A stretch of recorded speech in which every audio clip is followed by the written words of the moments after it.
और आप कर्सर लेके जाओ यहाँ पे।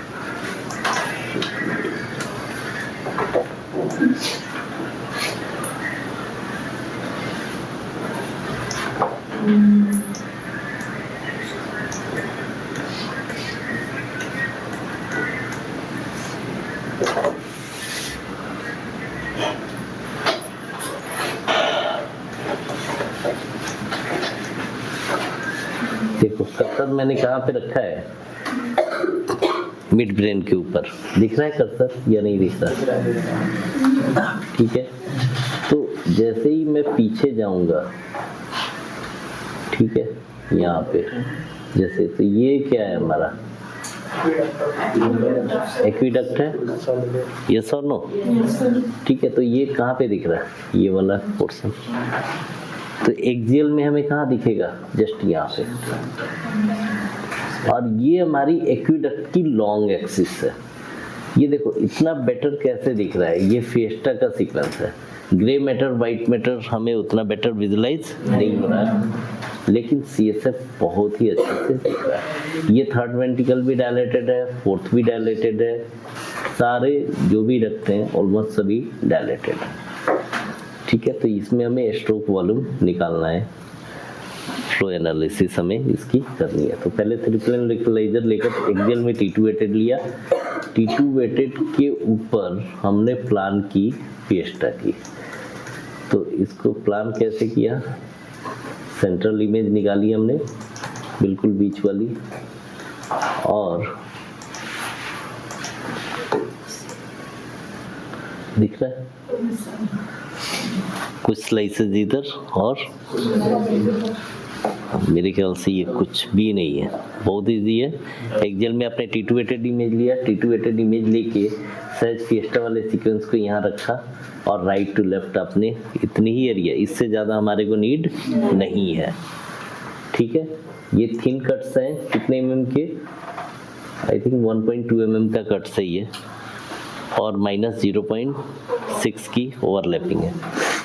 ठीक है, तो इसमें आपको बहुत ही अच्छे से विजुलाइज हो रहा है ये सेंट्रल इमेज। ये जो सीक्वेंस है, this very sequence is CSF flow localizer. ये स्काउट का काम करेगा ना, इसी पे हमें प्लानिंग करनी है। अब हमारे पास ये इमेज आया, आपने क्या पढ़ा था उसमें, एक फेज इमेज और दूसरा मैग्नीट्यूड इमेज। फेज इमेज मिलेगा और एक मैग्नीट्यूड। मैग्नीट्यूड इमेज में एनाटॉमी दिखेगी और फेज इमेज में CSF का फ्लो दिखेगा।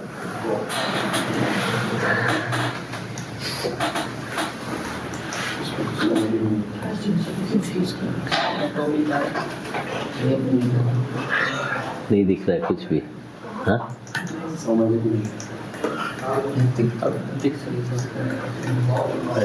सिर्फ पेज के बेस पे इमेज लोगे, आप क्या चाहते हो T2 और T1 जैसा दिखे?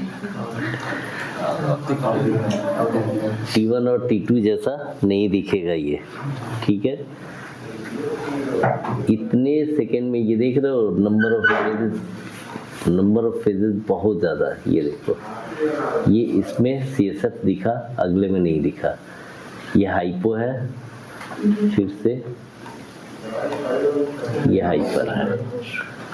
तो सिस्टोलिक और डायस्टोलिक के बेस पे, सिस्टोल में कैसा दिखेगा, हाइपर।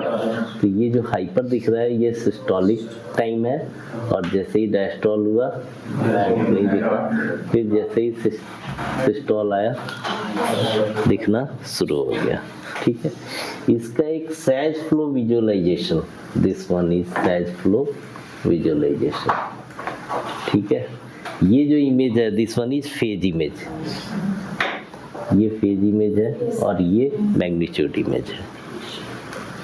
क्लियर है, फेज और मैग्नीट्यूड दोनों इमेजेस, चाहे इसमें फेज में देखो या मैग्नीट्यूड में देखो, ये आपको इधर से एक बार आते हुए, मतलब एक बार ओपन होते हुए और क्लोज होते हुए आपको दिखाई देगा। सिंगल इमेज में लेते हैं, अब दिख रहा है।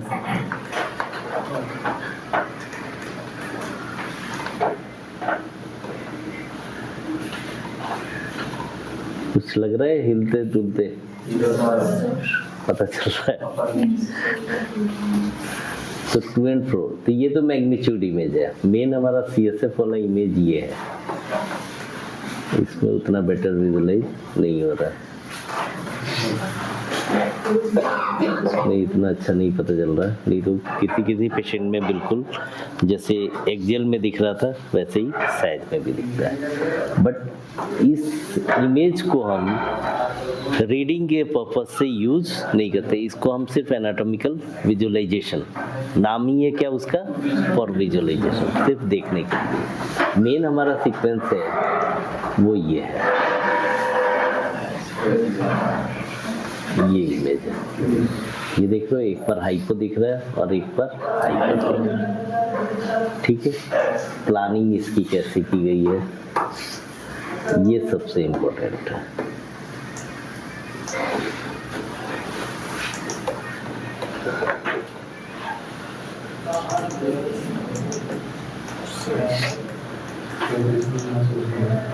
बहुत टफ है इसकी प्लानिंग, है ना?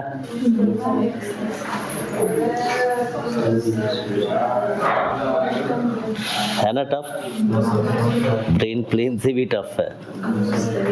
एक सिंगल स्लाइस आपको क्या करना है, जो लॉन्ग एक्सिस है एक्विडक्ट का उसके परपेंडिकुलर ये रखना है।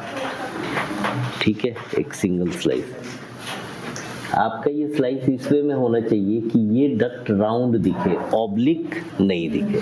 जैसे मैं अगर इसको काटता हूँ, ऐसे काटता हूँ तो क्या होगा, ऑब्लिक आएगा। ऐसे काटूंगा तो भी, तो इसकी लॉन्ग एक्सिस से हम ऐसे काटें कि ये कटे बिल्कुल गोल राउंड, तिरछा नहीं कटे। क्लियर है? डन? चलो एक दो स्टडीज और देखते हैं हम।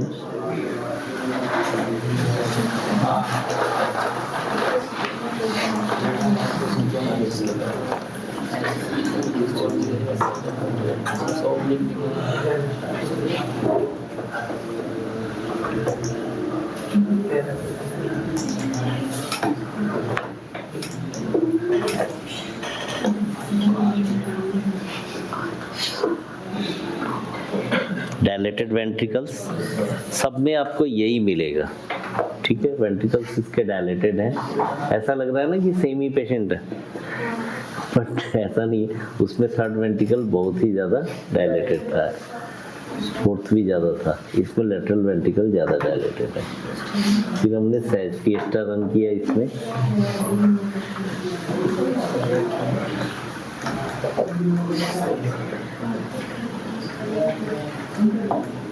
ठीक है, क्लियर है? अब हम प्लानिंग देखेंगे।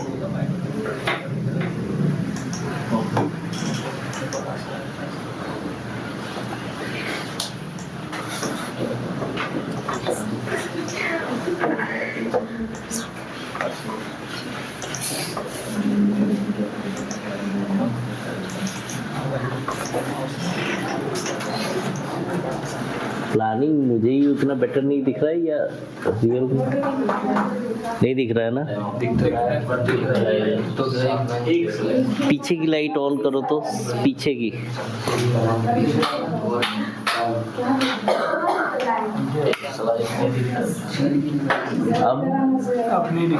अब बिल्कुल नहीं दिख रहा।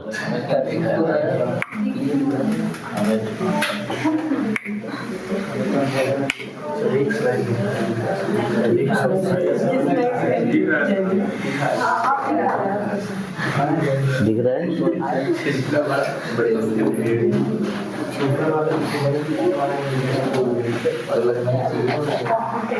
हेलो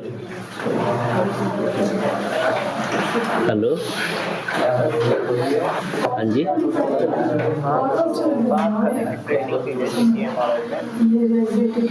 किसने नंबर दिया था?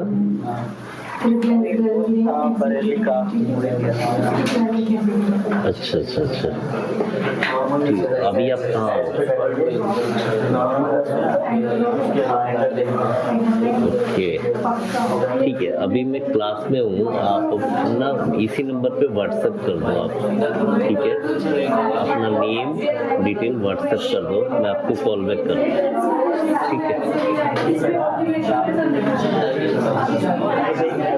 वेट,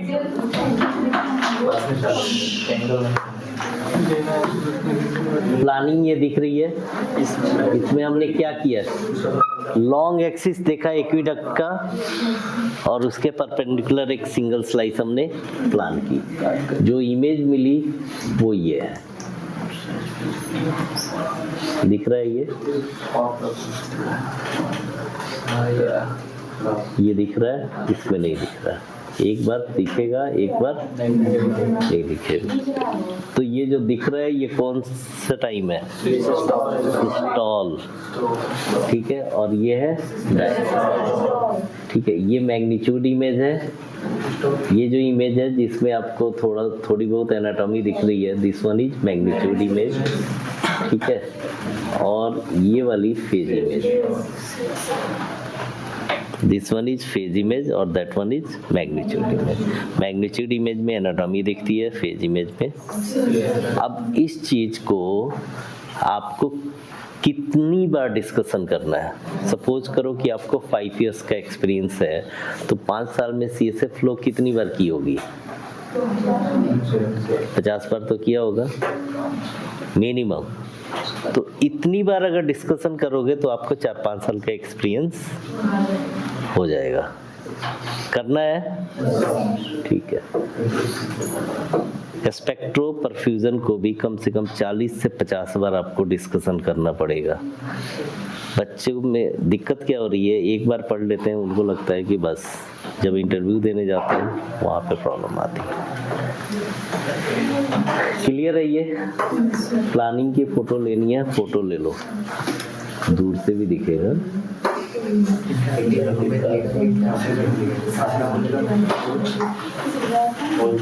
चलो ठीक है, क्लियर है।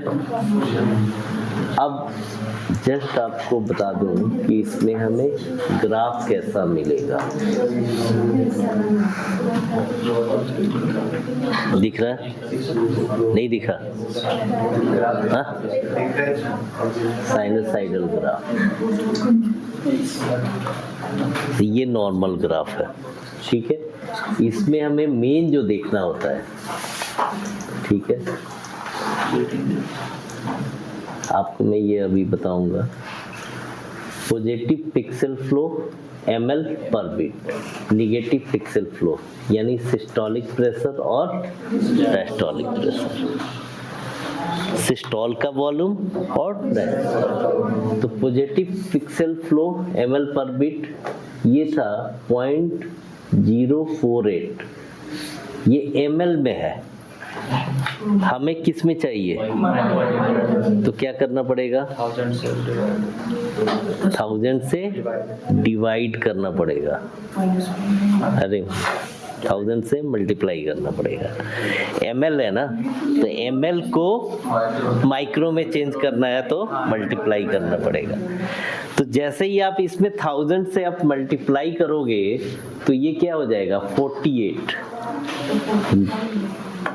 डेसिमल के बाद 3 डिजिट है ना, तो 3 जीरो इसमें ऐड होंगे, 48 हो जाएगा, और ये कितना हो जाएगा, 39 हो जाएगा। तो 48 प्लस 39 कितना हुआ, 87, ठीक है, वेरी गुड। 87 डिवाइडेड बाई 2 कितना हो गया, 43.5, ठीक है। तो आपका 43.5 ये जो आया, दिस इज स्ट्रोक वॉल्यूम, बहुत इजी है, ठीक है, बच्चों जैसा काम है ये, बट आपका कंसेप्ट क्लियर होना चाहिए। ये कंसेप्ट क्लियर हो भी जाता है, ठीक है। अतौर रहमान बताएगा हमें, समझाओ समझाओ, अभी जो बताया मैंने वो बोर्ड पे आके बता दो।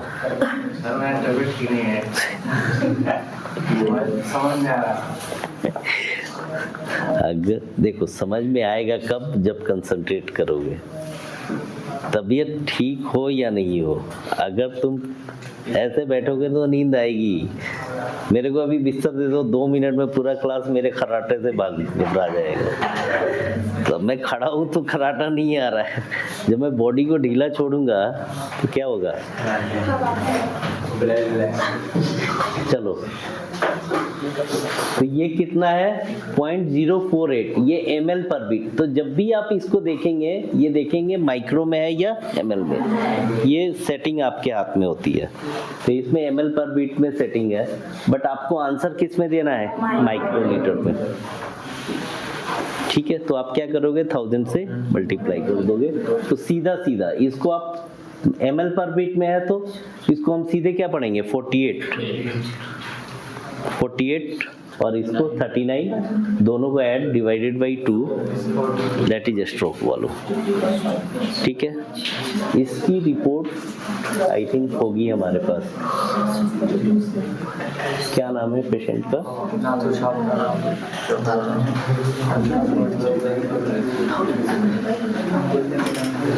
तो आज का अगर इसकी रिपोर्ट मिल गई तो आज का केस ऑफ द डे रहेगा हमारा नाथुराम।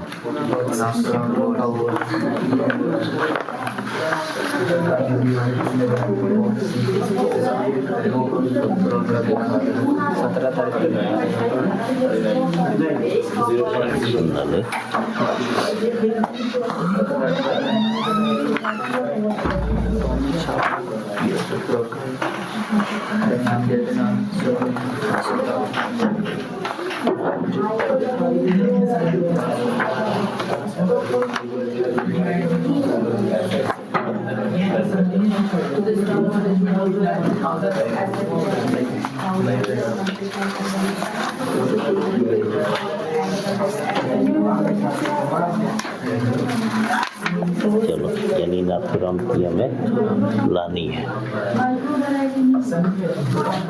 ठीक है, इसकी रिपोर्ट नहीं है, लेकर आएंगे कल। इसकी रिपोर्ट देखेंगे। इसकी रिपोर्ट में क्या रहता है? पॉजिटिव पिक्सल फ्लो कितना है, नेगेटिव पिक्सल फ्लो और स्ट्रोक वॉल्यूम। उसके बेस पे ये हाइपरडायनेमिक है या हाइपर, बस।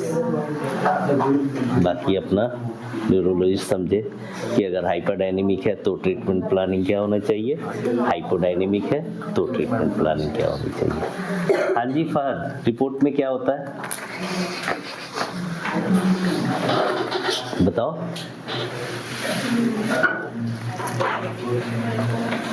बोलो।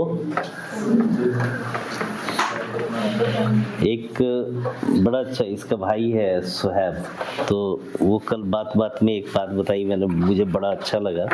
हालांकि उसको मैंने सुना था बट उस पे गौर नहीं किया था। Today is tough, tomorrow is very tough.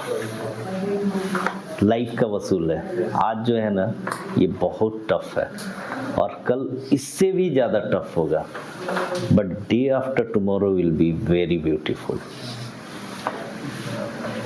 यहाँ खत्म नहीं हो रहा है, मेन बात अब आएगी। सुनो ध्यान से, आज का दिन बहुत टफ है, कल का इससे भी ज्यादा टफ होगा, लेकिन day after tomorrow will be very beautiful. But the thing is कि most of the people die on the day of tomorrow in evening। जैसे कल की शाम होते होते बहुत सारे people क्या करते हैं,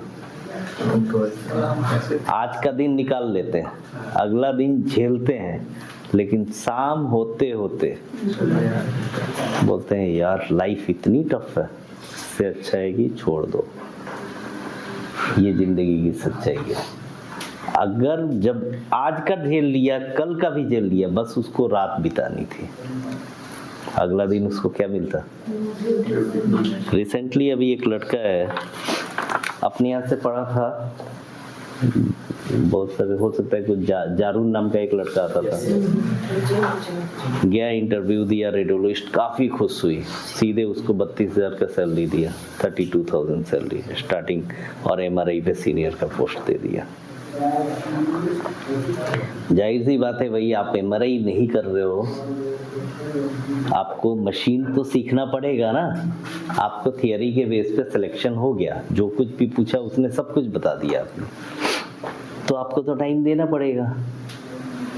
मशीन नहीं आती है तो, नई मशीन थी, सीमेंस की मशीन थी, तो ड्यूटी थी 8 घंटे की, वो सुबह 9 बजे जाता था, रात को 9 बजे तक रुक रहा था। आपको नहीं आती तो गलती आपकी है ना, तो आपको टाइम तो देना पड़ेगा, तभी तो सीखोगे। उस हफ्ते भर किया, उसके बाद उसका कॉल आया कि सर ये तो 9 बजे तक रुकवा रहे हैं। मैंने बोला क्यों?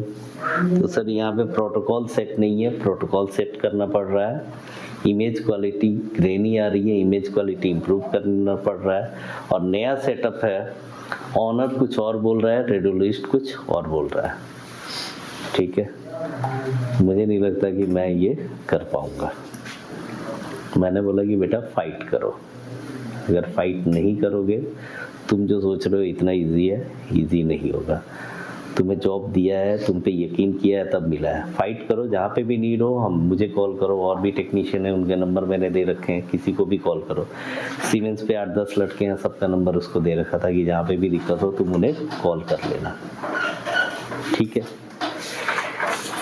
बोला कि ठीक है सर। पता चला कि अगले दिन गया ही नहीं।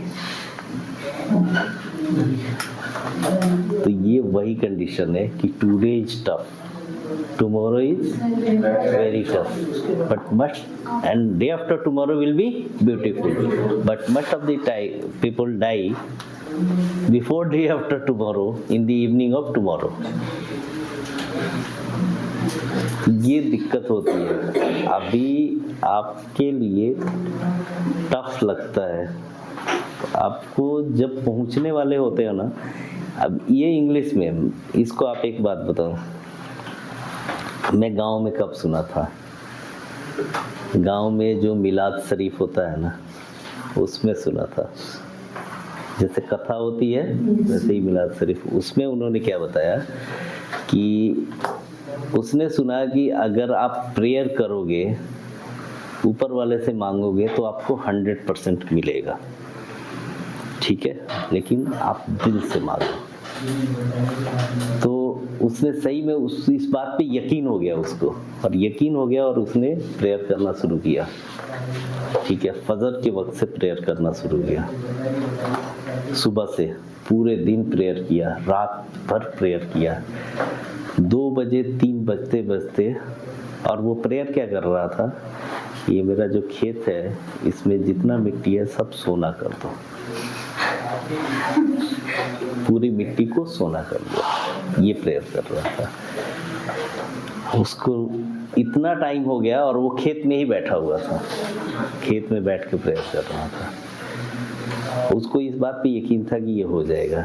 उसको जब लगा कि नहीं यार, तो वो उसके जुबान से निकल गया कि सोना नहीं तो पत्थर ही कर दो, और अगले ही सेकंड में पूरी जमीन पत्थर बन गई। यानी वो पिक टाइम पे था उस वक्त जब उसके जुबान से ये निकली। तो थोड़ी देर और वो पेशेंस रखता, पूरा सोना हो जाता। तो आप देखो, एक्चुअली होता क्या है, जब हम ये बातें सुनते हैं मूवी, तो बीइंग ए थर्ड पर्सन हमें दिखाई देता है। जब हम मूवी में देखते हैं या किसी स्टोरी में देखते हैं, तो एज ए थर्ड पर्सन दिखाई देता है कि हाँ अब वो पहुंचने वाला है, तब तक वो छोड़ देता है, हिम्मत हार जाता है। हमारे साथ खुद भी ऐसा ही होता है। बहुत सारा हम काम करते हैं, जैसे ही हम पहुंचने वाले होते हैं, मतलब आप 99% पे पहुंच चुके हो, वहां से आप वापस आ जाते हो। बस समझे? तो ये कभी भी गिव अप नहीं करना चाहिए। मैंने उसको उस दिन यही बोला था लड़के को कि डोंट गिव अप, फाइट करो। जो चीज सोचा है वो करो, 100% होगा। अगर सोच लिया तो होगा, क्यों नहीं होगा? क्लियर है? कल हम इसकी पोस्ट प्रोसेसिंग और फिल्मिंग देखेंगे। आज जो भी पढ़ाया उसको डिस्कस करना है। कितनी बार? कितनी बार? 50 बार, 50 टाइम्स बोला था मैंने आपको, ठीक है। परफ्यूजन, और इसको इतनी बार डिस्कशन करो कि नींद में भी कोई बोले तो आप बिल्कुल सही आंसर दो, ठीक है। चलो कल मिलते हैं, टाइम पे आना शुरू करो अब।